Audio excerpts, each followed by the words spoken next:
Chapter 13. Ah! Elizabeth hurtled through the sky, screaming. Hundreds of feet below her, the world of Sweet Valley raced by. Colors swirled and blurred and faded to gray. She spun around and found herself staring up into a blanket of dark clouds. She screamed again. "Don't worry, relax," Laura shouted over Elizabeth's screams. "I mean, you're not going to get killed or anything." Elizabeth closed her eyes, shutting out the twisting, spinning world. Suddenly they came to a stop. She realized with a start that she was standing. Slowly, Elizabeth opened her eyes and waited for her stomach to catch up with the rest of her. Laura was still holding her hand. Laura's face looked even whiter than usual, but she had a big, satisfied grin on her face. Wisps of hair that had come loose from her braid hung in her eyes. "Far out!" she exclaimed. "Some trip, huh? And a pretty smooth landing, if I do say so myself." Elizabeth looked around, feeling dazed and dizzy. The fog was gone. Above her, a movie marquee flickered. "What just happened?" she asked, her voice quaking. Laura spun around and giggled. "I'll tell you what just happened. We boogied down in a major way." "Tell me again, only this time try not to get so technical, okay?" "And the flight instructor said I couldn't pilot a paper airplane," Laura exclaimed. She tilted her head back and gazed at the clouds. "Take that, Amelia! A perfect landing right in the—" Her eyes fell on the marquee. "Wait a minute, what is this? A movie theater?" "Over in the east end of town, I think," Elizabeth said uncertainly. "But how could that be? We were way over by the mall." "How could that be? How could that be?" Laura's voice rose an octave. She slapped herself on the forehead. "I'll tell you how that could be. I'm an idiot, that's how. I totally lost concentration." She pointed to the marquee. "Look at that, will you? Look what's playing." "An old movie, I know. They always play old movies here. The tickets are only $2. "It's a Sophia Loren movie, Liz," Laura exploded. "Can you believe it?" "Well, it does seem like they could at least be playing a Christmas movie," Elizabeth conceded. "You know, something like White Christmas or It's a Wonderful Life. My mom loves that one." Laura walked over to the ticket seller's booth and pounded her head against the glass. The old man selling tickets looked up from the money he was counting, a quizzical expression on his face. "Laura, you fool," Laura moaned. "Sophia Rizzo, not Sophia Loren." "What are you talking about?" "I was supposed to take you to see Sophia Rizzo," Laura said apologetically, "but me with my lousy sense of direction, me, flunky of the century, what do? I take you to see a movie star instead." Her shoulders slumped. Amelia was right. In the skies, I'm a dangerous weapon. I just can't seem to keep my concentration. Elizabeth touched her gently on the arm. "Don't feel bad, Laura. I'm sure you can learn to fly if you—" She groaned. "Ugh, wait a minute. What am I saying? I'm trying to console a girl because she can't fly? How do you think you got here? By camel?" "Good question." Elizabeth pushed the question into the same part of her brain that she was pushing all the other impossible questions. "Why did you want me to see Sophia Rizzo?" she asked instead. "Long story. You'll see soon enough." Laura threw back her shoulders and took a deep breath. "I guess we should give this another shot, huh? This time I'll concentrate. See, that's the trick. You have to think hard about where you want to go. Unless, hey," she held up her index finger, "I don't suppose you want to take in a flick while we're here? It's not like we have to pay for tickets. We can just walk right on in." "Laura, we can't do that." Laura's face dropped. "Are you going to be this much of a downer the whole trip? Get real, Liz. It's not like they can cart us off to jail. I'm an angel, and you're just a possibility. How would they bust us?" "I'm not going in without paying." "I told them we were a bad match back when they first assigned me to you," Laura said, sighing. "You haven't got a troublemaking bone in your body." Elizabeth gave a rueful laugh. "I've caused plenty of trouble," she said quietly. "Plenty." "That reminds me," Laura said. "Sophia." She held out her hand. "Come on, let's give this another try." Elizabeth took a step back. Wherever we're going, how about if we just walk? I really don't want to fly again, and not like that. Backseat flyer, Laura muttered. The farther they walked, the more uneasy Elizabeth became. There was something different about everything, something she couldn't quite put her finger on. She shivered. Although the fog had at last cleared away, the sun was still hidden behind a bank of threatening gray clouds. A faded plastic snowman hung from one of the street lamps, waving back and forth in the wind.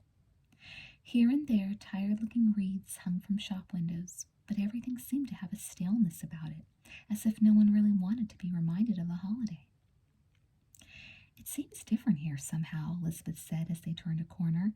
The east side has always been a little seedy, but it looks worse than ever today. Laura nodded.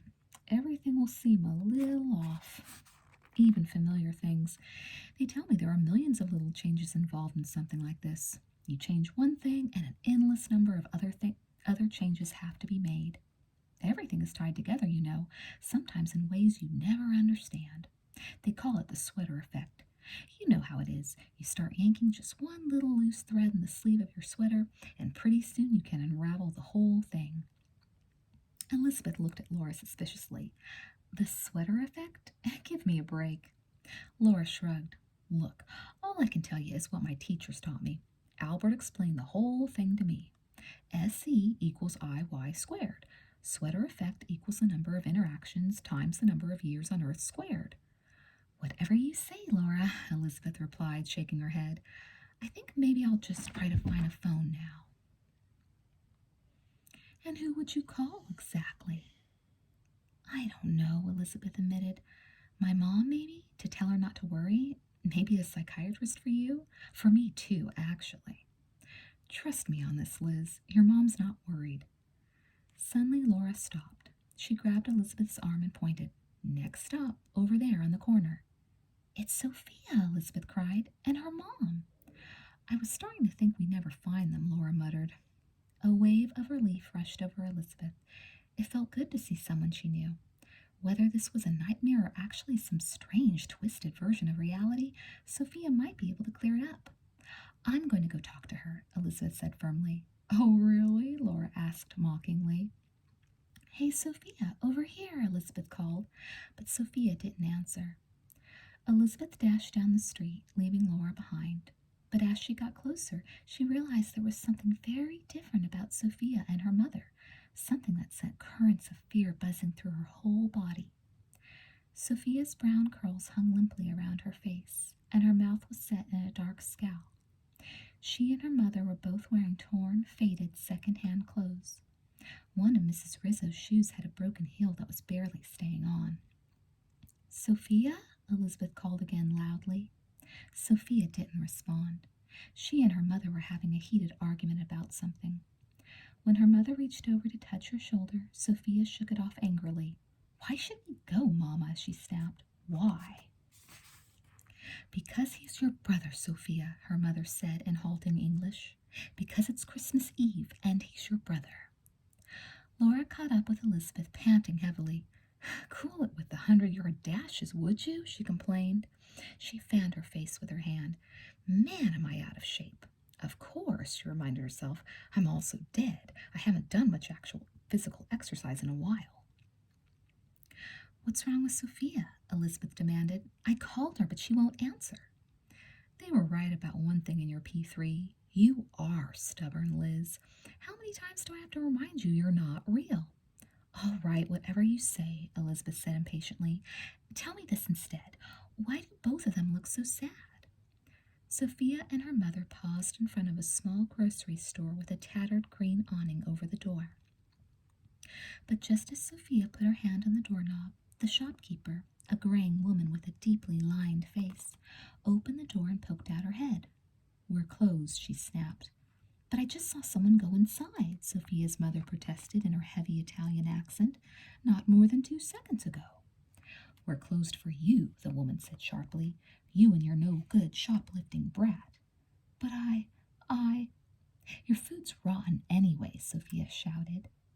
The door slammed shut. Sophia and her mother turned away slowly.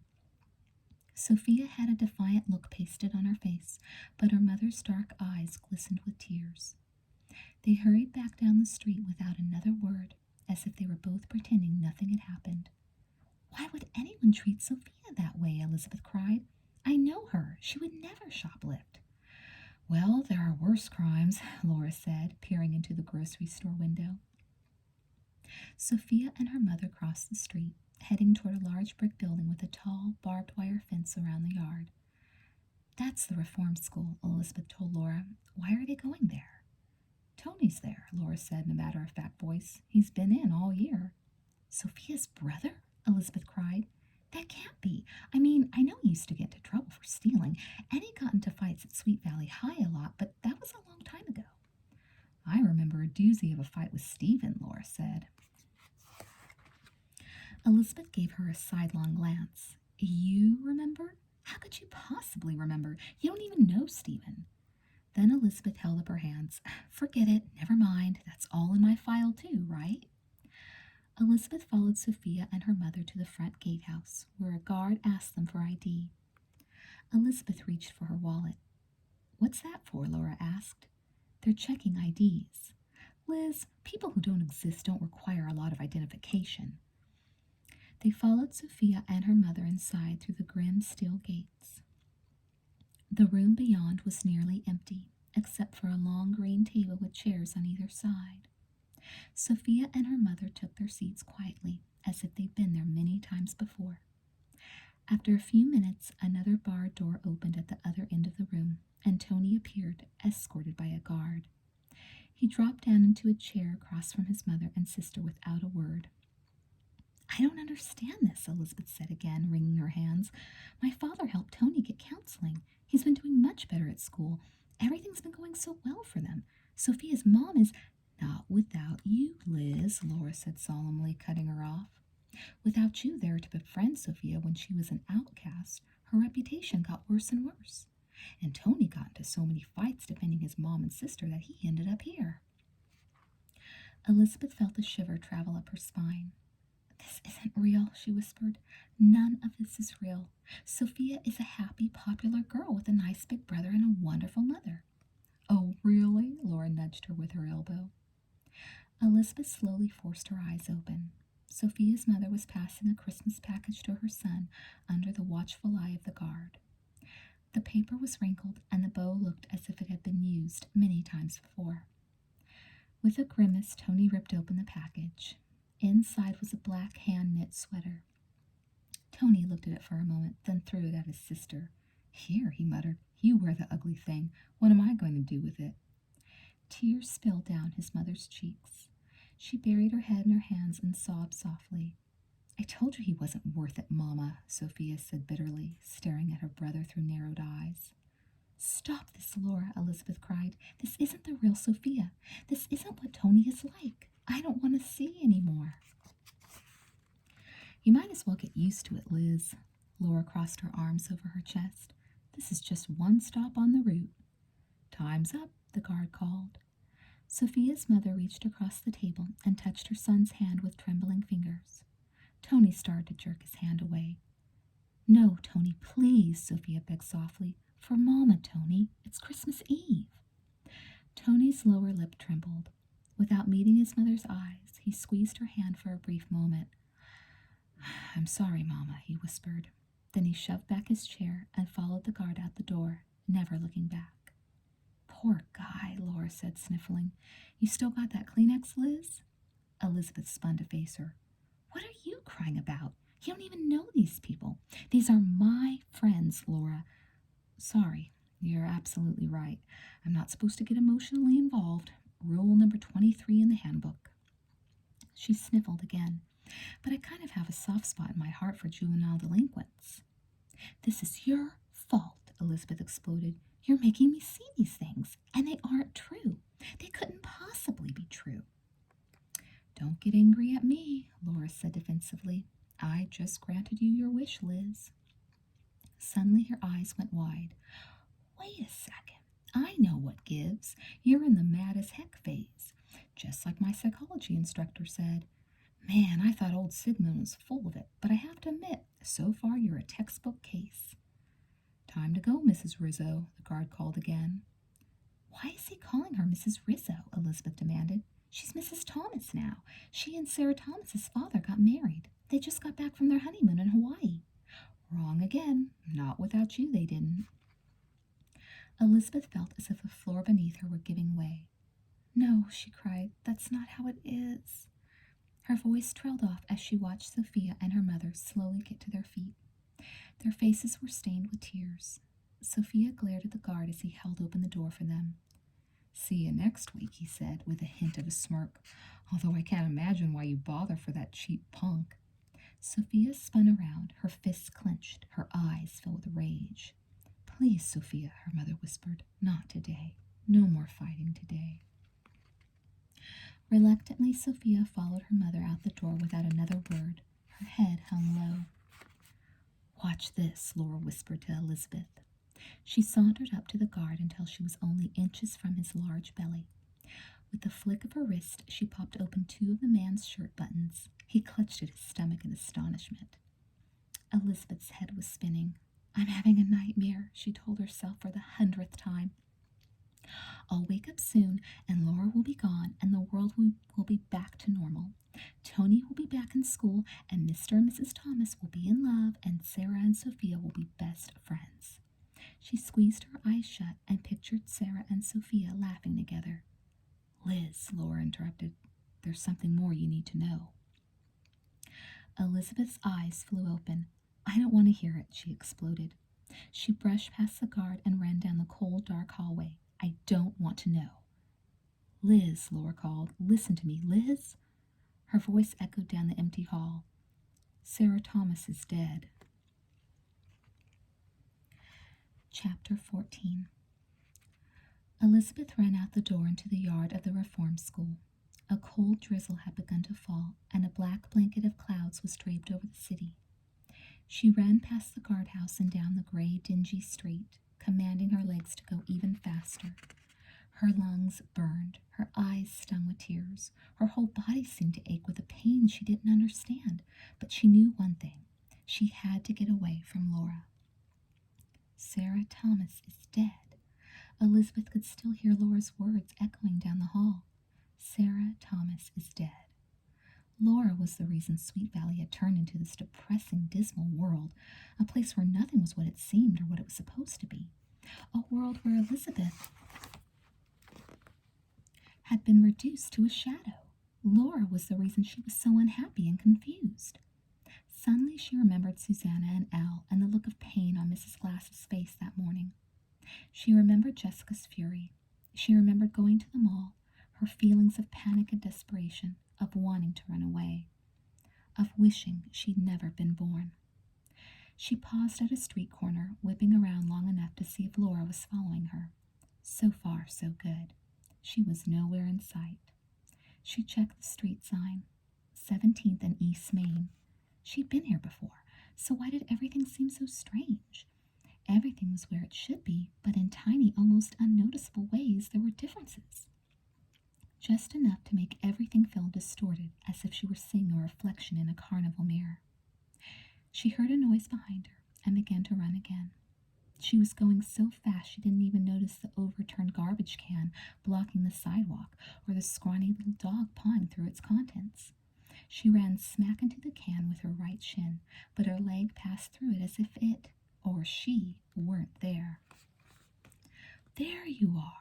Elizabeth's heart leaped into her throat as Laura popped out from behind a hedge, brushing leaves out of her braid. Laura, she cried, how did you... Trade secret. You don't expect me to keep running after you, do you? I'm not cut out for this marathon stuff. Fortunately, this time you ran in the right direction. We're almost there. Almost where? To the cemetery. There's something I need to show you. Elizabeth shivered. There's nothing I want to see there. You asked about Mr. Thomas and Mrs. Rizzo. Don't you want to know why they didn't get married? Elizabeth didn't answer. I'll take that as a yes. Well, here's the story, and it's not exactly Brady Bunch material either. As Laura spoke, she started to walk. In spite of herself, Elizabeth followed her. It was like being drawn to the scene of an accident. As horrible as it was, she couldn't bring herself to look away. Remember that night months and months ago when Sarah was alone in her house and she fell down the stairs? Laura asked. Elizabeth nodded. Well, she died, poor kid. That's crazy, Elizabeth exploded. Amy and my dad and I found Sarah after she fell. She was in the hospital for a while with a concussion, but she's fine now. Fine. Nice try, Liz, Laura said a little sadly. I like that version of the story better, too.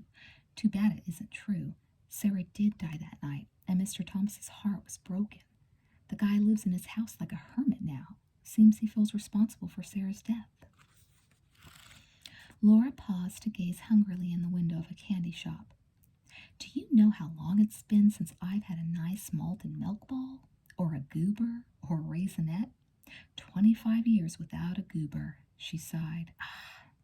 Sorry, I know we're supposed to be talking about your problems, but I have a short attention span. That's why I was in the remedial class. That and my lousy people skills. What people skills? Elizabeth muttered darkly.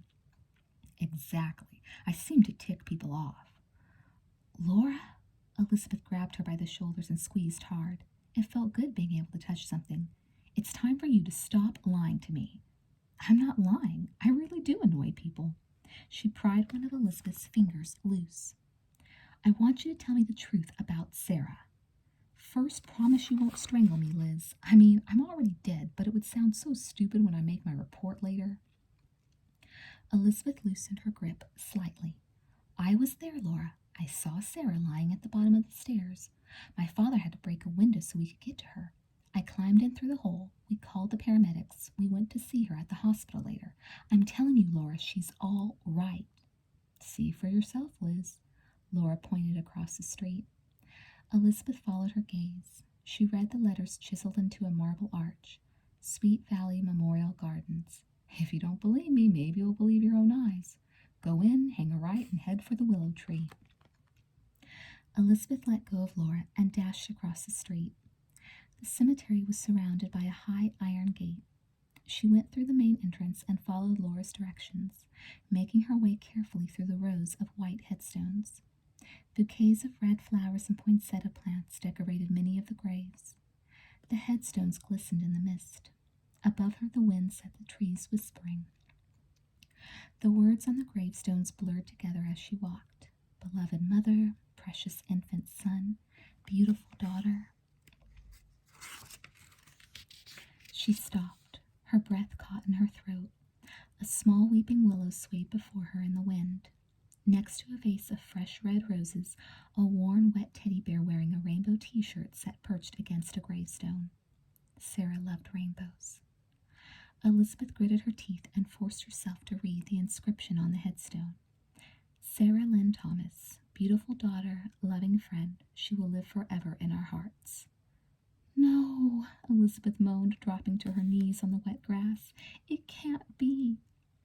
I'm sorry, Liz, Laura stood at her side. You weren't there when she needed you, and now she's gone. Elizabeth reached for the little bear, but she could touch only air. She began to sob. The drizzle came down harder, as if the whole world were crying with her. Liz? Laura asked as she paced back and forth. You okay, Liz? I'm fresh out of tissues. You want to blow your nose on my sleeve? Elizabeth stumbled to her feet.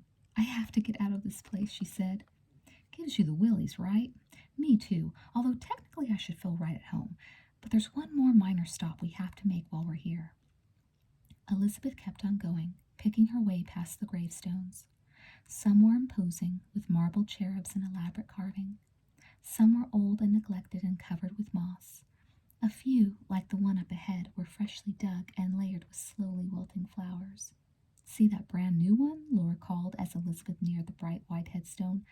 I hear it was a nice funeral. I don't want to hear about funerals. Everybody from the middle school came. Elizabeth paused in mid-stride. The middle school? But then, Laura continued, rearranging a bouquet of daisies on the grave, I guess Denny had a lot of friends, didn't he? Denny? Elizabeth repeated, praying she'd heard Laura wrong. Denny Jacobson. Laura sniffed a limp white carnation. He drowned in a surfing accident. A monster wave hit, his surfboard whacked him on the head, and nobody was around to rescue him. Stop it, Laura. You know that's not true, Elizabeth screamed. I rescued Denny. Laura shook her head. Her peace sign earrings dangled back and forth. Liz, I know you like to write fiction, but really, let's get our facts straight. Denny drowned. Mrs. Jacobson had a nervous breakdown. The whole family was so bummed out they decided to move from the valley. Too many downer memories and all that. You know, Laura, I'm really starting to hate you, Elizabeth cried. You're only now starting to hate me? Man, we're falling behind schedule. You're supposed to despise me by now. It's one of the phases. Phase 4, is it? I'm not sure. To be honest, I didn't do all that well in that class. Elizabeth looked away. Denny didn't drown, she said firmly. I'll make a deal with you, Laura said, twisting her love beads around her finger. You check out his gravestone. If you still don't believe me, I'll prove to you I'm telling the truth. Elizabeth chewed on her lower lip, considering. She felt like Alice in Wonderland after she'd fallen down the rabbit hole. Nothing made any sense, but she had to keep pretending it did. All right, she agreed at last. She walked along the edge of the wet, newly dug earth to the small marble stone covered in flowers. Gently she removed a handful, then a few letters were visible. Den was all she read, but it was enough. She turned to Laura. Maybe she could call her bluff. Laura had said she could prove it. Well, let her try. All right, Elizabeth said. Prove it. For a moment, Laura just stood there, chewing on her thumbnail. I was afraid you'd say that, she murmured. She paced back and forth next to the grave. I'm not really supposed to do this, is the thing. After all, I only have my learner's permit. To drive? To do two T2s.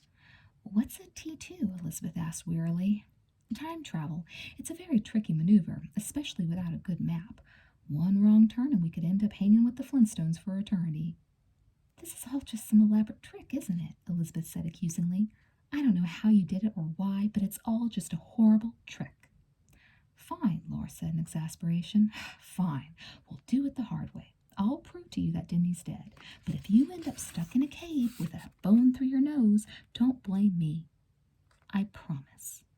Laura held out her hand. Hang on tight and fasten your seatbelt, she instructed, and remind me to turn left when we get to last month. Chapter 15. Suddenly, everything stopped dead. The blades of grass no longer caught the breeze. The leaves in the trees no longer whispered. The birds fell silent. The crickets were still. It was as if the whole world had stopped breathing. Then, slowly, haltingly, things began to move again. But something had changed. Elizabeth was sure of it. The breeze now blew the other way. The chirping of the crickets was oddly distorted, like a recording being played backward. The sky began to darken as if day had turned to night. Elizabeth stared at the clouds. Above her the stars sped along till they were long white lines. The moon seemed to jump back from the western horizon and fly across the sky, heading east. A moment later the sun rose, but it wasn't coming from the east. It rose from the west and flew through the sky. Instantly the moon followed in its wake. Soon the sun and moon had formed one continuous blazing line across the sky that pulsated bright blue 1 second, black the next. What's happening? Elizabeth cried. T2, Laura shouted. We're going backward in time. Elizabeth looked down, afraid to watch the frantic setting and rising of the sun and moon, but her eyes met an even more horrifying sight. The ground below her feet was shooting past like a conveyor belt going millions of miles an hour. They seemed to be hovering just inches above it. Here and there she could make out brief, ghostly flashes of buildings and trees. Then she realized what was happening. The trees, the buildings, even whole mountains were passing right through her, and through Laura, too, leaving them untouched. Make it stop, Elizabeth screamed. Not yet, Laura said. We're not then yet. Elizabeth clutched her head and covered her eyes, closing out the insane visions. She felt dizzy. Her knees buckled. She fell forward, half unconscious. Would you like fries with that? Slowly, cautiously, Elizabeth opened her eyes to locate the friendly voice. She was lying face down on cold, damp sand. Her teeth crunched on grains of it. There was sand in her hair, sand in her pockets, sand just about everywhere. She struggled to stand and wiped her eyes. She was near the beach, her favorite part of the Sweet Valley Beach, where she liked to take long walks. The wind whipped around her. Sand pelted her bare arms, stinging like hard rain. Dark clouds galloped across the sky, but at least the sun was standing still, and the ground was firm beneath her. Behind her she heard voices. Could I have some ketchup, too? Elizabeth spun around. It was Amy and Maria Slater. They were at the little white concessions trailer at the edge of the beach parking lot. Amy, she called. It's me, Elizabeth. Suddenly something hit her in the back, hard. Elizabeth flew through the air, landing on her hands and knees in the sand with a grunt. Okay, so it wasn't the smoothest landing, Laura said, brushing off her elbows. She gazed around. But at least you're not carrying a club and wearing stegosaurus skin jeans. We're on the beach, Elizabeth said when she'd found her breath. Of course, I'm not a total moron, you know. This is exactly where I wanted us to be. Laura emptied sand out of her sandals. I don't ever want to do that again, Elizabeth said shakily. Laura shrugged. Hey, it worked out all right, didn't it? More or less. We ended up pretty close to where we were going. She gazed longingly at the trailer where Amy and Maria were eating. Actually, I was aiming for the exact spot where Denny got into trouble, but I may still have had corn dogs in the back of my mind. In any case, since we're in the neighborhood, one little corn dog couldn't hurt. Laura, I could at least go sniff the caramel corn. Elizabeth felt a sinking, uneasy feeling in her stomach. Something about the dark clouds, the hard wind, the sight of Amy and Maria at the concession stand, it gave her a strange feeling. What day is it anyway, she asked. This is the day Denny died, Liz. Unfortunately, you weren't here to suggest that you and your friends collect shells for your art project, see? Elizabeth followed her gaze. Amy and Maria were heading across the parking lot toward home. Come on, Laura said, trudging across the sand. The corn dog can wait. I promised I'd show you what happened to Denny. Elizabeth hesitated. Out on the ocean, the wind was whipping the gray waves into a frenzy. They pounded the shore like the insistent throbbing in her head. Come on, Laura called from shoreline. Reluctantly, Elizabeth obeyed. She followed Laura silently as the salty spray stung her cheeks and the white foam sucked at her shoes. They walked for a long time, Elizabeth stepping in the footprints Laura left behind before the waves could erase them. There, Laura whispered, stopping suddenly. Out there. Elizabeth raised her gaze with effort. Far out in the white-capped water, two tiny figures in red and yellow neon wetsuits paddled furiously on their surfboards. Every few seconds they disappeared from view, hidden by the huge swells. It's Denny, Elizabeth whispered, and his big brother. Sam, isn't that his name? Elizabeth nodded, clenching her fists at her sides. They shouldn't be out in weather like this, Laura said. She shook her head sadly. Though I can't say I blame them. Check out the size of those waves. Major surf. This isn't how it happened, Elizabeth said. I came by with Maria and Amy. I saw it all happen. Suddenly her words were lost in the wind. She watched Denny getting pulled away from his brother by the undertow. She saw the huge wave rising behind Denny, an instant mountain of water that sucked him away from his brother. Denny began to paddle furiously as the wave picked up force. Then he scrambled up onto his board, shimmying back and forth to keep his balance. The wave crested, and Denny glanced behind him frantically. Then, arms outstretched, he rode the giant wall of water as it tumbled behind him, roaring like a thunderclap. For a few seconds he stayed ahead of the crest, but the wave was too fast for Denny. It curled around him into a black, living tunnel. I can't watch, Elizabeth moaned. It was too terrible to watch twice in one lifetime. You came here to watch. You wanted proof, remember? Laura said. Then it happened. The tunnel collapsed. The wave crashed and foamed and returned to the ocean, sucking Denny down with it. His board flew into the air as if the ocean had chewed it up and spit it back out. It twisted in the air like a colorful bird, then sliced back toward the water, landing, as Elizabeth knew it would, on Denny's head. He's knocked out, Elizabeth screamed. She watched in horror as another fierce wave broke over Denny, pulling him under the churning black water. He's drowning, she cried. Elizabeth took off down the sand as the seconds ticked away like days. She leaped into the crashing surf, but the waves sailed right through her, right through a possibility who wasn't really there at all. "Denny!" she screamed, but even she couldn't hear her voice above the explosions of surf. She tried to remember how it had been, how she'd struggled through the waves to reach him, how she'd thrown her arm around his neck and towed him to shore in the crook of her elbow, how afraid she'd been that she wouldn't make it, that they'd both be lost to the treacherous ocean. Now she realized, even if she reached him, she wouldn't be able to touch him. She wouldn't be able to help him at all. She felt a hand on her shoulder. It had to be Laura. Only she could see or touch or hear the possibility named Elizabeth Wakefield. Laura, her guardian angel. "He's washing up over there," Laura said grimly, pointing down the beach. Elizabeth looked and saw them. 100 yards down the beach, Sam Jacobson was cradling the limp, white body of his brother in his arms. Chapter 16.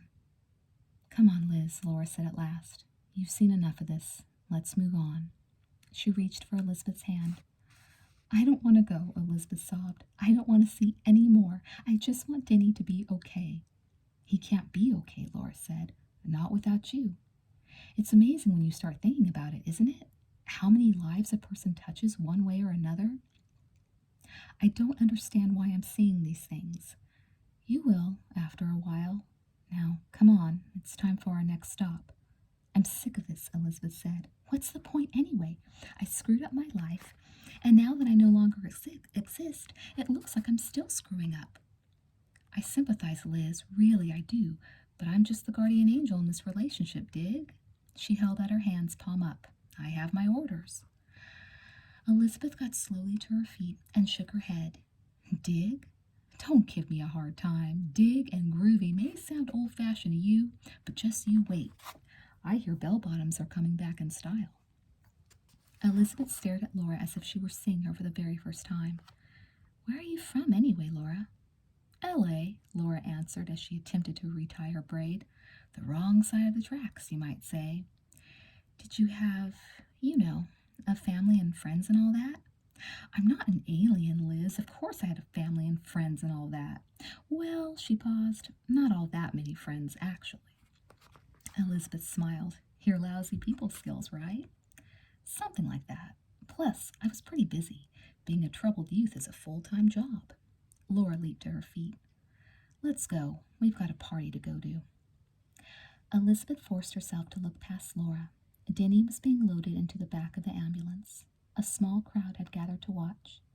"Maybe he'll still be okay," she whispered, but somehow she knew he wouldn't. "I'm sorry, Liz," Laura said. "Denny's not going to be okay. Not ever. Not in this universe." She took Elizabeth's hand. "Now, let's go." "Laura," Elizabeth asked as the wind picked up speed, "how did you, die if it's not too personal?" "I don't like the word die. I prefer expire. It's so much classier. But enough about me. We're supposed to be concentrating on life without you." She squeezed her eyes shut. "No more questions, okay? I really have to stay focused to get this time travel stuff right." "We have to do that again?" Elizabeth moaned. "Just try shutting your eyes and not thinking about it too much, all right? Try to think Christmas Eve, and whatever you do, don't mention food." This time, Elizabeth only peeked occasionally as the world spun back swiftly in the other direction. When they finally stopped, she smelled apples and cinnamon. She heard the sounds of conversation and of pots and pans banging.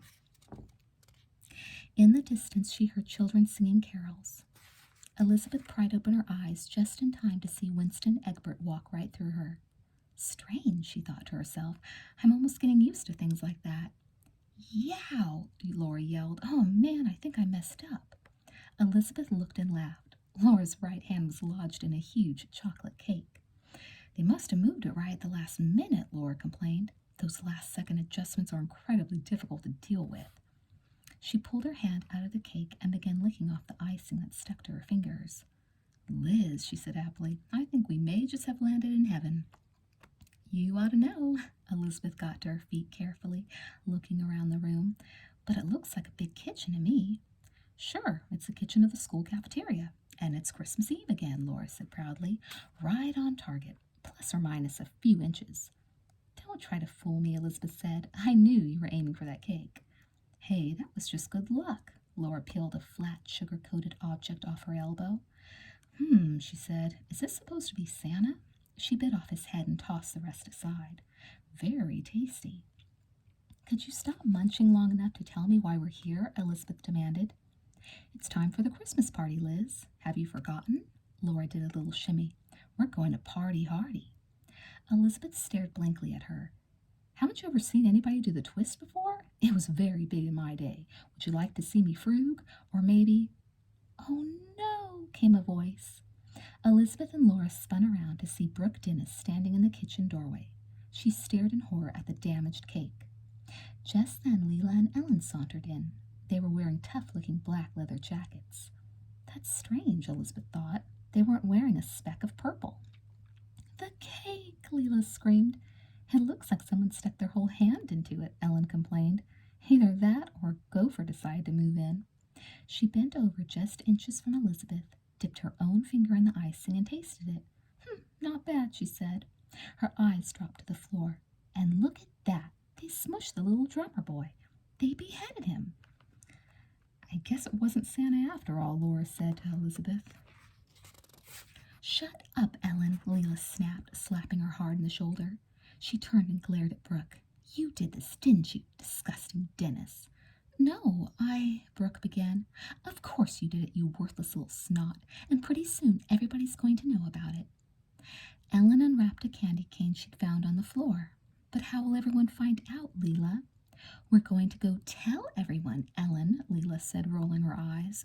When exactly are you planning to grow a brain, anyway? But Brooke didn't do it, Elizabeth cried, forgetting that Leela couldn't hear her. I'm telling you I didn't do it, Brooke cried. She crossed her arms over her chest and stared at Leela through narrowed eyes. Not that you'd care. You're just blaming me because you don't like me. You got that right, Leela sneered. Come on, Ellen. Ellen grabbed another candy cane and dashed after Leela like an eager puppy. Brooke leaned against the tile wall and sighed. Her large brown eyes were filled with tears, but her mouth was set in an angry scowl. Why are they treating Brooke this way? Elizabeth asked. Nobody ever calls her disgusting Dennis anymore. I guess now that we've all started swiping icing, it wouldn't hurt if Laura reached for the cake. Laura, Elizabeth scolded, tell me why they're being so mean to Brooke. I mean, the unicorns have never gone out of their way to be nice, but still. Laura shook her head. They're not unicorns anymore. They're the sharks. And if you think about it for a second, you'll know the reason no one's nice to Brooke. No Elizabeth Wakefield, no friends for Brooke. People still think she's snobby and mean. But she's not, Elizabeth cried, watching as Brooke slunk out of the kitchen. When she first moved here, she was upset because her parents had gotten divorced. Her mom was in Europe and Brooke really missed her. But I found out about that and we had a big surprise party for her and everything turned out okay. Her words faded away. Yeah, I know all about that. Too bad it didn't work out that way, Laura said, heading for the door. You might have made a big difference in Brooke's life. She jerked her head. Come on, let's party down. I've been dying to meet all your friends face to face. Get it? Dying? Elizabeth stared out the door. Even from the kitchen, she could hear Leela and some of her friends teasing Brooke about the cake. Come on, Liz, I think I see Mary Giacchio coming in. Mary? Elizabeth asked, rushing over. You mean Mary Wallace? Elizabeth gazed around the auditorium. It wasn't the festive party scene she'd expected. A few red and green streamers hung across the center of the room, but most appeared to have been ripped down from the ceiling. On a small table covered with red tissue paper, a few plates of cookies sat untouched. In the middle of the table, a little styrofoam boy stood at attention, a plastic drum awkwardly tacked to his hand. In the background, someone was playing the Drummer Boy song on a small stereo. The little drummer boy? You call this a party? Laura put her fingers in her mouth and pretended to gag. Now, back in my day, we knew how to give a party. You get some black lights, a little Hendrix, turn up the volume till they call the cops. I remember one time I sneaked out to go to a Dead concert, and afterward... Laura, Elizabeth interrupted, why did you say Mary's last name is Giacchio? Because it is, Laura rubbed her temples. Are you sure you were an A student? Elizabeth watched as Mary stepped into the room shyly. Her shoulders slumped and her long blonde hair hung limply. She looked like a shadow of the old Mary, the fun, happy, sweet Mary that Elizabeth knew so well. Mary walked to the table and took a cookie, gazing around the room nervously. Behind her, two older people followed. It took Elizabeth a moment to recognize them. "Those are the Altmans," she exclaimed. "Mary's old foster parents. I guess they're acting as chaperones. But why them? Where's Mary's real mom and Tim?" Elizabeth met Laura's eyes, then looked down at her hands for several moments. "Mary never found her real mom, did she?" she said softly, her heart sinking. "Not without my help." "By George, I think she's got it," Laura exclaimed. "Now I'm going to go try to groove on this pathetic excuse for a party. Will you be okay without me for a few minutes?" Elizabeth didn't answer. She was staring at poor Mary. In her mind, she could still see that wonderful moment when Mary had finally been reunited with her mother after years of separation. "Liz," Laura nudged her, "go mingle." Elizabeth glanced around the room again. Unfamiliar cliques had formed in the corners, while other people wandered around aimlessly. No one seemed to be having a very good time. "Mingle?" she said. "Look at these people, Laura. Everyone looks so miserable. Still, there's a guy over there I kind of have my eye on. See the one playing with the, what do you call that, a video game?" "That's Todd," Elizabeth exclaimed. "Very cute." "He's my boyfriend, Laura." "Well, sort of." "Not anymore, he isn't." "You can't go hit on him." Laura smiled tolerantly. "I wouldn't worry too much, Liz. Unless he's got a thing for invisible dead chicks, I'm not much of a threat." Elizabeth studied Todd's face. "Even he looks different," she said sadly. "He always has a smile on his face. I mean, he's the nicest guy in the world. And look at him over there playing video games by himself, ignoring everyone." She sighed. "I wish I could talk to him just for a minute." "Sorry, I'm fresh out of wishes." "It wouldn't matter anyway. These aren't my friends anymore. Everybody's changed." Elizabeth pointed across the room. "Look at the Morrises over there. See how the kids are all moping? They look like someone died." "Well, in a way, someone did." Elizabeth grabbed Laura's arm. "Don't tell me." "No, Patrick's not dead. He ran away a while back, though." "Where? Where is he?" Laura averted her eyes. "Who knows, with runaways," she said curtly. "He needed help, and no one was there to give it to him." She cleared her throat. "It happens." "But he's gone, Liz. Figure it out." The sudden anger in Laura's voice took Elizabeth by surprise. "I didn't mean to upset you," she apologized. "Forget it. I was just feeling sorry for the kid, that's all," she shrugged. "Not that it matters anymore." Without another word, she stalked off toward the refreshment table. "Laura?" Elizabeth called. She'd gotten so used to having Laura nearby that she suddenly felt desperately alone without her. "Laura?" she called again louder. "Can you at least tell me if my sister's coming to the party?" Laura turned around. Her face was grim. "You ask too many questions, Liz," she said, and then she disappeared into the crowd. Chapter 17. "Mingle," Elizabeth repeated under her breath as she watched Laura head into the crowd. "If Laura wants me to mingle, fine, I'll mingle." She made her way through the room, slowly circulating. She tried to step out of people's way, but sometimes she couldn't, and they would simply walk through her. She felt like a little child at an adult party. No matter how she tried, no one would pay the slightest bit of attention to her. "I might as well be invisible," she thought, and then she remembered that she was invisible. In fact, she wasn't really there at all. "It's like walking through a dream with my eyes open," Elizabeth realized as she watched scene after scene unfold. No, it was like walking through a nightmare. Amy, Maria, and Billy huddled together in a corner. From time to time, one of them would giggle nervously. When Ken Matthews walked by, Amy cast him a shy smile, but he ignored her. "Look what I brought," Maria said. "It's the new Sixers, hot off the presses." She reached into her purse and pulled out the newspaper, several sheets of copier paper stapled together at one corner. "Read Leela's gossip column," Amy urged excitedly. "Who knows, maybe she mentioned one of us." "You wish," Billy said with a sigh. "Here it is," Maria said. She cleared her throat. "Shark Bites by Leila Fowler," she read. "Guess whose daddy just got back from the Big Apple with a very special gift for a certain very special daughter. Next time you see yours truly in the hall, check out the diamond bracelet on her wrist, if you dare. But be sure to wear your shades, kids. These babies could blind you." Amy gazed over at Leila. "Wow, Leila's lucky," she said in an awestruck voice. "I'd give anything to be her for a day." "I'd settle for an hour," Billy added. "Wait," Maria said excitedly. "Amy, I think there's something in here about you." Amy's eyes opened wide.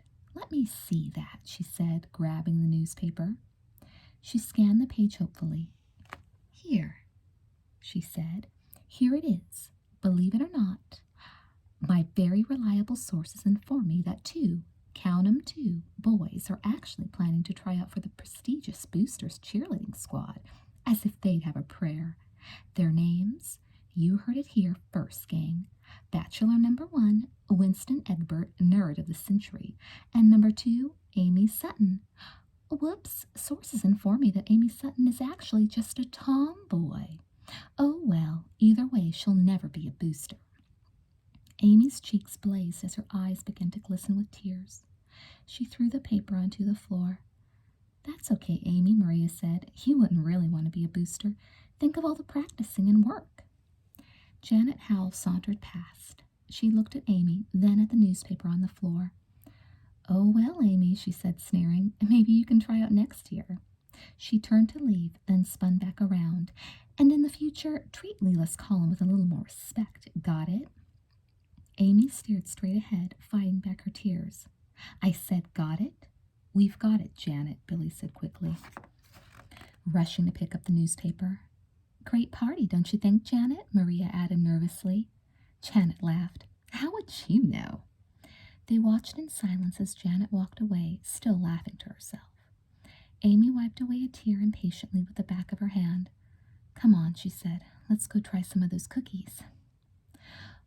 Winston Egbert stood near the refreshment table, pouring himself a glass of punch. "Stay away from those cookies," Ken warned. "I think they may be fossilized." "Like my grandmother's fruitcake," Winston said, laughing. "Every year she drags it out, and every year no one eats it. I swear it's older than she—" "Well, if it isn't the Egg Man." Charlie Cashman and Jerry McAllister swaggered up to the table. "Try some cookies," Winston said evenly, sipping his punch. "They're delicious." "Maybe I'll just have some punch instead." Charlie reached past Winston for the punch bowl ladle. Suddenly he jerked his arm back and elbowed Winston in the stomach. Winston doubled over, his punch glass flying. It landed at Todd's feet, splashing his sneakers with red liquid. "What'd you do that for, Charlie?" Ken said. Charlie shrugged. "Bored, I guess." He turned to Jerry. "You know what, Jerry? I'm feeling hungry all of a sudden. Think maybe I'll scramble me up an egg." He poked Winston in the chest with his index finger. "Get it, Egg Man?" Winston gulped. "Very witty. Have you ever considered stand-up comedy?" "I like fall-down comedy myself," Charlie sneered. He thrust against Winston's shoulders with both hands and sent him flying through the air. Winston landed with a grunt. Several people turned to stare, but no one said a word. "Cut it out, Charlie," Ken finally said, but Jerry pinned his arm behind his back. "Todd?" Winston turned to his friend hopefully. "Could you help me out here?" Todd wiped punch off one of his sneakers. "Give it up, Winston," he muttered, turning back to his video game. "Come on, Todd," Winston said. 3 against 2? We might not get totally beaten to a pulp." "Not my fight," Todd said, turning away.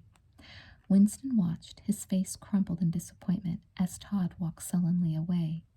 "Get up, Egg Man," Charlie jeered. "Come on, boys, enough." Mary's foster dad, Mr. Altman, walked over, hands on his hips. "This is a Christmas party, or have you forgotten?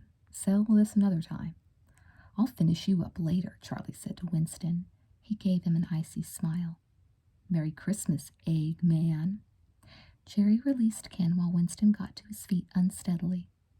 Winston looked over at Todd, who was leaning against the exit door, watching the evening sky unfold. You know, Winston said, sometimes I really hate the holidays. Outside on the front lawn, the sharks had gathered behind a small stand of pine trees. The sky was turning from velvety blue to black. A few pale stars were blinking in the darkness. Elizabeth gasped as she saw Tamara Chase light up a cigarette. What had happened to these girls? Sure, the unicorns could be selfish and snobby, but they were nothing like this.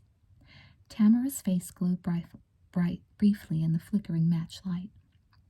Anyone see the parent patrol? She asked. It's cool, Leela said. She reached for the cigarette and inhaled slowly. The only person who saw us come out here was Todd, and he's too much of a wimp to narc. So what's the plan? Kimberly asked. Shut up and I'll tell you. It's brilliant, if I do say so myself, Janet said proudly. Of course it's brilliant, Ellen said. If you came up with it, Janet. Janet scowled. Stop sucking up to me, Ellen. Sorry, Ellen whimpered. I thought it was my duty as a shark to suck up. Your duty as a shark is to keep your mouth shut, Leela scolded. Now, tell everyone the plan, Janet. Janet grabbed Leela's cigarette. Here's the deal. We go to Jessica Wakefield's house tonight. Elizabeth froze at the mention of the name. Why Jessica? Ellen asked. Don't go all philosophical on us, Ellen. Your brain's under enough strain. Janet shook her cigarette at Ellen for effect. We're going to Jessica's because we like to pick on her, all right? Elizabeth immediately felt worried for her sister, but also relieved that Jessica wasn't part of this group. Where was Jessica tonight? It was so strange that she wasn't here. Her twin was always the center of every party. And then what? Tamara asked. Tell them the good part, Leela urged. Janet paused for dramatic effect. We go to Jessica's house and we tell her we're going to let her join as an associate shark. What's that? Ellen interrupted. An associate shark, Leela said, glaring, is a member who can't vote. It's like a shark with no teeth, which is what you're going to be real soon if you don't shut up. Anyway, Janet continued, we tell Jessica that first she has to do some dare, something really impossible. Then she flicked her ashes onto Ellen's shoes. We sit back and watch the fun. But what's the dare going to be? Tamara asked. That's why we're having this meeting, Janet said. I was going to decide myself, but then I thought, hey, why should I have all the fun?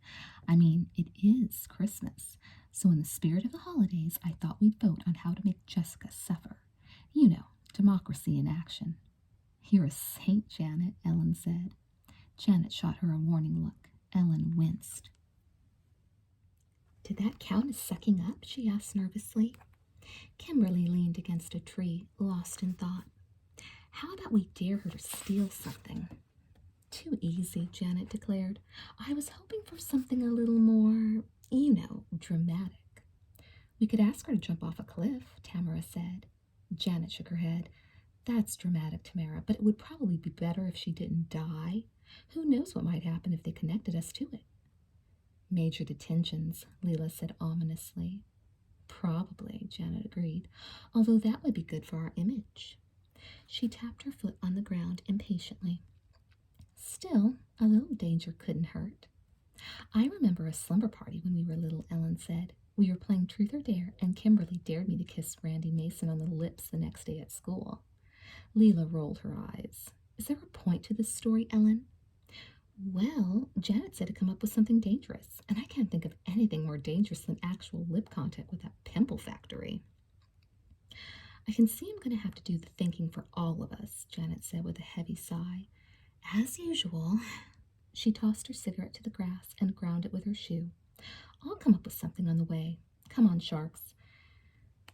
This party's worthless anyway.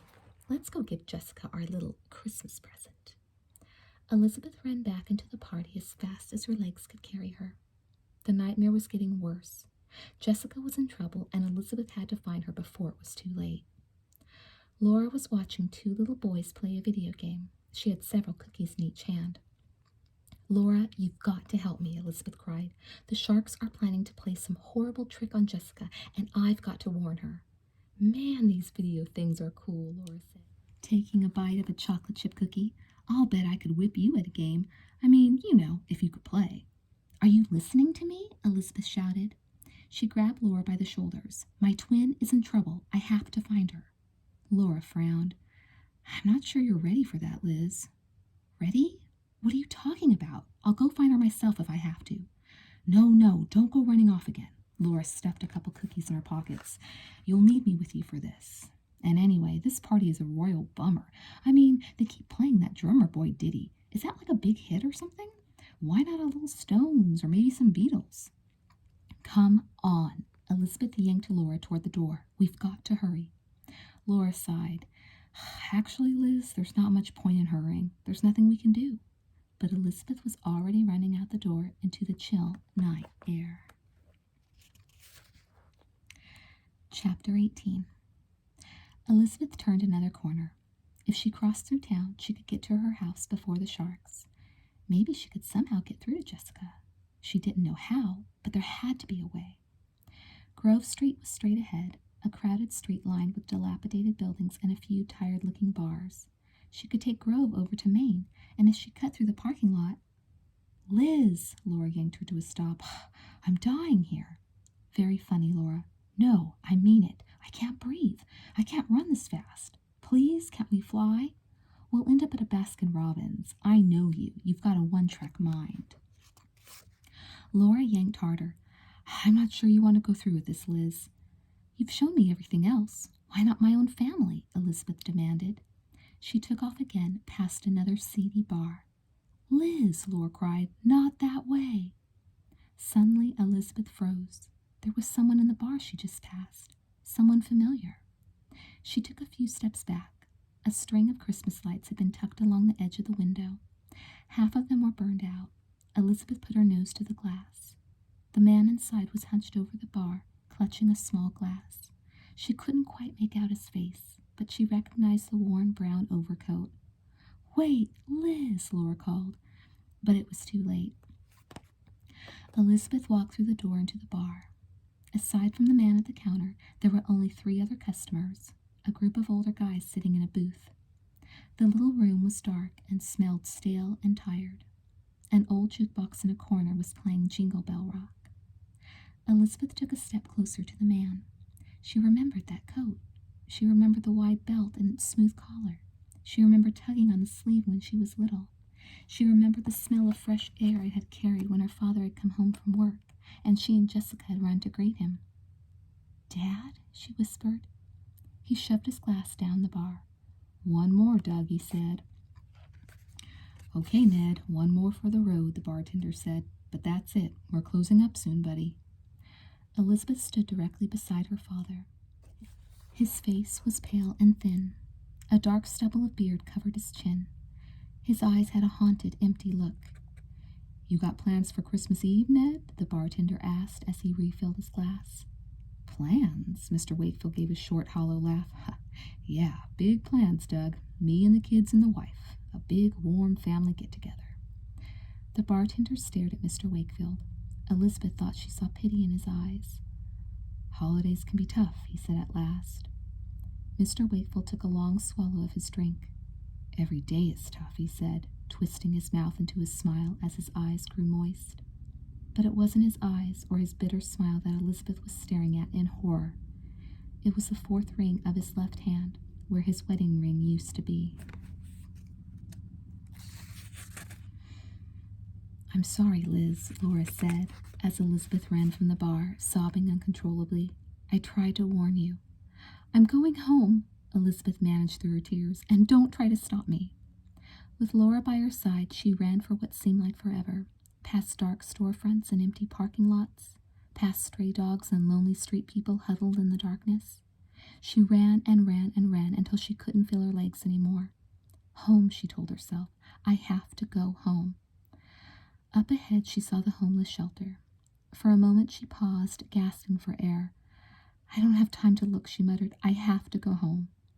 But something drew her to the window of the little building. Almost against her will, she peeked inside. There they were, just as she'd been afraid they would be. Susanna, Al, and Mrs. Glass sat huddled on a cot in one corner, listening to a small choir of children sing off-key carols. Susanna and Al were each holding a small bag of candy. Elizabeth knew they were the only gifts the staff at the shelter could manage on its meager budget. She dropped her eyes. She didn't want to see any more. Too bad, Laura said. Without your help, don't tell me, Elizabeth warned angrily. With or without my help, it wouldn't have made a difference. I tried to help the Glasses, and I made things worse for them, remember? Maybe so, Laura said. We'll never know now, will we? Elizabeth didn't wait to hear any more. She began to run again, even faster now. At last she reached her own neighborhood. Yellow lights spilled through the windows of familiar houses. She knew them all. Amy's house, Janet's house, the old ramshackle Spanish mansion next door to Janet's, where Nora Mercandy lived with her grandparents. And of course there was Leila's estate, as always encrusted with tiny, twinkling white lights, more lights than anywhere else in town. Man, aren't we there yet? Laura gasped. Almost, Elizabeth said, feeling a sudden, inexplicable burst of hope. But when they got to her street, for some strange reason, her house was nowhere to be seen. Elizabeth ran to the end of the street, her puzzlement slowly turning to panic. I don't understand, she said, checking a street sign. I know this is the right street. There, Laura dropped him to the curb and pointed. Over there. Elizabeth shook her head. No, that's not my house. Look at it. It's a mess. Look again, Liz. Elizabeth felt something inside her go taut like a rubber band about to break. She stepped into the lawn. It was overgrown with weeds. The paint on the house was peeling. One shutter hung at an odd angle. An upstairs window, her bedroom window, was broken. There wasn't a single twinkling light, not a bit of Christmas greenery anywhere in sight. But there was an address in the mailbox. 1214 Calico Drive. This can't be my house, she whispered, even though she knew it was. She walked up to the front porch. Her whole body trembled as she stood at the door, dreading what she would see when she stepped inside. Chapter 19. It was all the same, and yet all so different. It wasn't the dirty clothes, or the dust, or the trash lying strewn about that bothered Elizabeth so much. For some reason, what broke her heart was the pathetic, spindly Christmas tree in the corner. It was barely decorated, with just a few strands of tinsel and an ornament or two that Jessica had made when she was little. A handful of presents sat scattered beneath it. Elizabeth walked over to the fireplace. 3 stockings hung from the mantel. Mom, Elizabeth read, Stephen, Jessica. She heard water running in the kitchen. When she got there, she found her mother leaning against the sink, gazing out into the black night. Elizabeth gasped when she saw her face. Her mother looked tired and haggard and so much older. Mom, she whispered. She ached to hug her close. Mrs. Wakefield sighed heavily. Tell me what's wrong, Mom, Elizabeth begged. Why am I seeing these awful things? Why are you so unhappy? There was another sigh, only this time it came from the refrigerator. Laura was gazing inside, scanning the contents. Nothing here but some moldy bologna, she reported. She jumped into a countertop. I can tell you what happened to your family, she said, if you're sure you want to hear it. Tell me, Elizabeth pleaded, her voice trembling. Why is my mom so sad? Why isn't my dad here too? Your parents are divorced, Elizabeth, Laura said gently. But they would never get divorced, never. They love each other. Sometimes love isn't enough, Liz. A while back, rumors started circulating about your mom having an affair. I remember that. It was all a big mistake, Elizabeth interrupted. My mom was really busy with her job. She'd been seeing this man, a client of hers, a lot, and well, one thing led to another, and we jumped to conclusions. It turned out differently without you there. Jessica really believed your mother was in love with another man. When your father heard about it, he was crushed. Your mom and dad couldn't trust each other anymore. Without you to get to the bottom of things, their marriage grew more and more rocky. No, Elizabeth sobbed.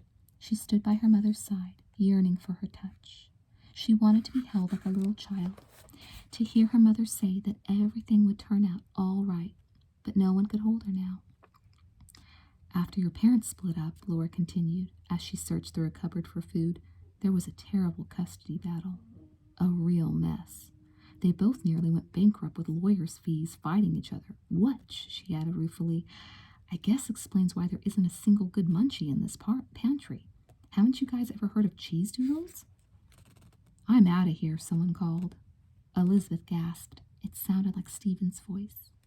Mrs. Wakefield ran out of the kitchen to the front door. Elizabeth and Laura followed close behind. Stephen was slouched against the door jamb, his arms crossed over his chest. At least, Elizabeth thought it was Stephen. The sullen-faced boy was wearing a ripped black t-shirt, faded jeans, and black boots. His shoulder-length hair was tied back in a loose ponytail, and dark strands of hair hung in his eyes. In one earlobe, a diamond earring glittered. On his right arm, half hidden by his t-shirt, were the ugly red and blue marks of a new tattoo.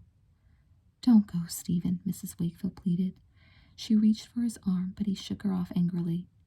"Watch the artwork," he warned. "It cost me a fortune." "Stephen," Mrs. Wakefield rubbed her eyes wearily.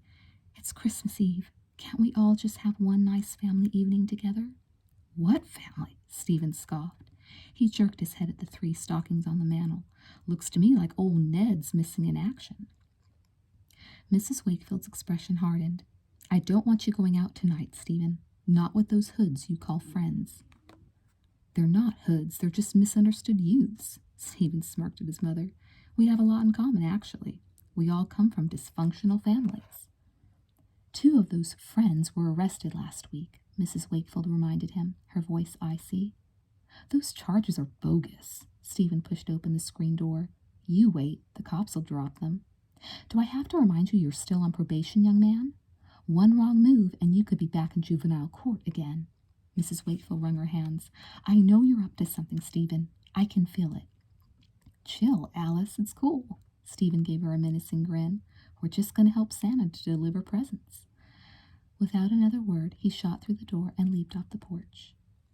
Mrs. Wakefield ran out the door after him. "Will you at least be home to open gifts tomorrow morning?" she called desperately.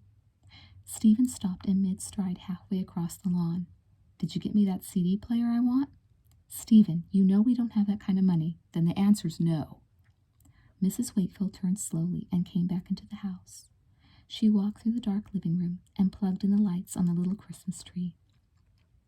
Carefully she wound up one of the ornaments, a china angel on a tiny music box.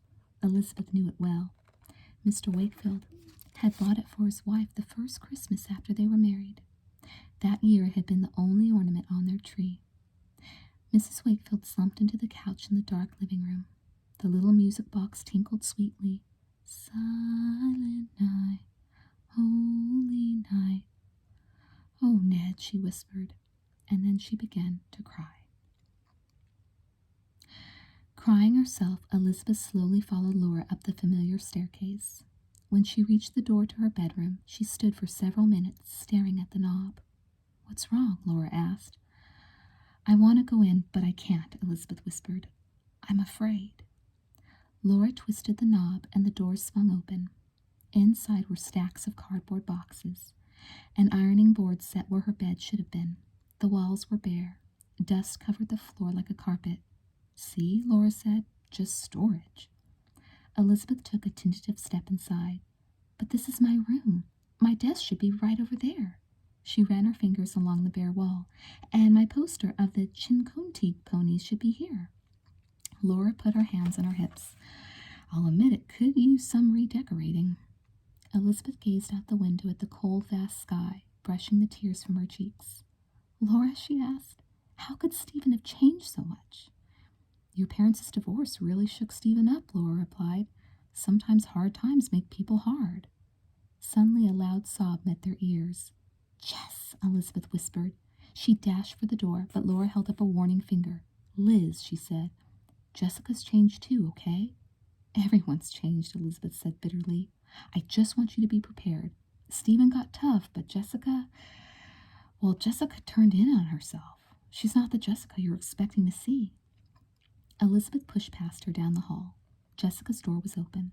She was lying face down on her bed, sobbing loudly. Her hair was a mousy dark blonde, as if she hadn't been outside in the sunshine in a very long time. But that was the only change Elizabeth could see.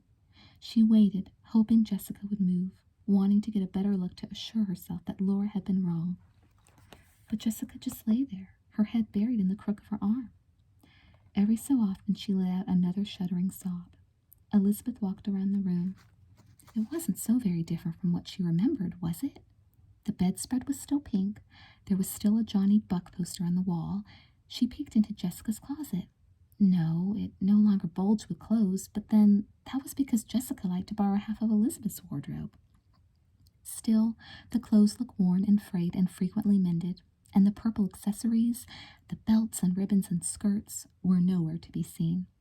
Man, you guys have lousy taste in the 90s, Laura commented as she glanced over Jessica's jewelry chest. I mean, no love beads? Elizabeth went over to Jessica's desk. There was an English paper on it. C minus, Elizabeth read. Please try harder. She smiled ruefully. At least some things never changed. She reached for a framed picture. It showed the family in happier days. Mr. and Mrs. Wakefield and Stephen were watching Jessica blow out candles on a birthday cake. Elizabeth counted them. 7. Jessica was smiling into the camera. Her blonde hair caught the light and glistened. Her blue-green eyes glowed. Behind her, something rustled. Elizabeth turned. Jessica was getting up, reaching for a tissue to wipe her eyes. No, Elizabeth cried. That's not Jessica. Laura nodded. She's changed, huh? Changed? That wasn't even the word for it.